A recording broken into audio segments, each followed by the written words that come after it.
Hello guys, good afternoon. Bumili ako ng saging lakatan kasi na-miss ko talaga ang saging na to. Mula nang din ako nagtitinda. Dati nakakakain ako sa tinda ng walang bayad. Ito ngayon may bayad. Buti na lang kaibigan ko yung binilhan ko kaya 20 ito. Dinagdagan niya. Pero kung tutuusin, ang 20, 20 lang to.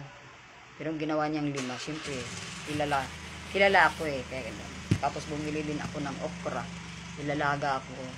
Yan. Ilalaga ko lang ito. Gusto ko na naman kumain ng gulay. Ayan. Tsaka kangkong.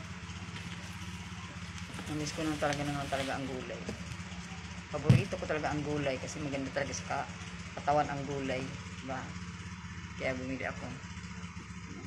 Ngayon, lulutuin ko na ito. Ito lang uulamin ko ngayon. Sausaw ko lang to sa suka. Solved na ako. Meron pa kaming ulam kanina umaga. Nagluto kasi ako ng dilis at saka pritong pusit. Yan. Ito lang kainin ko. Iwas muna tayo sa mga mantikain. Yan. Gagayatin ko na. Ako lang naman kasi ang kakain nito. Hindi naman kumakain mga anak ko. Kaya isang tali lang binili ko. Pag ihalo ko to sa sinigang, ayan, pwede kinakain nila to. Pag yung laswa lang, ako lang. Yan, luto na ako guys. Kain tayo ng gulay, kangkong. Magkangkong o mag-okra ang lola. Tapos lakatan, ito. Mahal na ang kilo pala nito ngayon. Tumaas ngayon ang saging. Diba? Para kasing sumasakit yung tuhod ko eh. Parang kulang ko sa potassium. Kaya bumili ako talaga ng lakatan. Kailangan talaga natin bumili ng saging pang dagdag ng potassium. Kasi pag bumagsak ang potassium mo,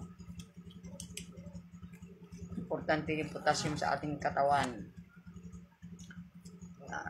Ito, hagpat. Shout out everyone. Bless Monday. Tapos nito, magpahinga muna. Tapos maglalaba ako. May dami akong labahin. Laban ko yung mga damit ko. Hindi ko na inaano sa washing. Kinukusot ko kasi hindi na masyado marumi. Mga pawis-pawis lang yung mga damit ko. Okay. Bye-bye. Shout out everyone. This Monday. Thank you Lord. Ilalaga ko na to. Bye-bye. Tapos na kasi ako maghagpat. Bye-bye yo. Shout out sa lahat. Bye-bye. God bless.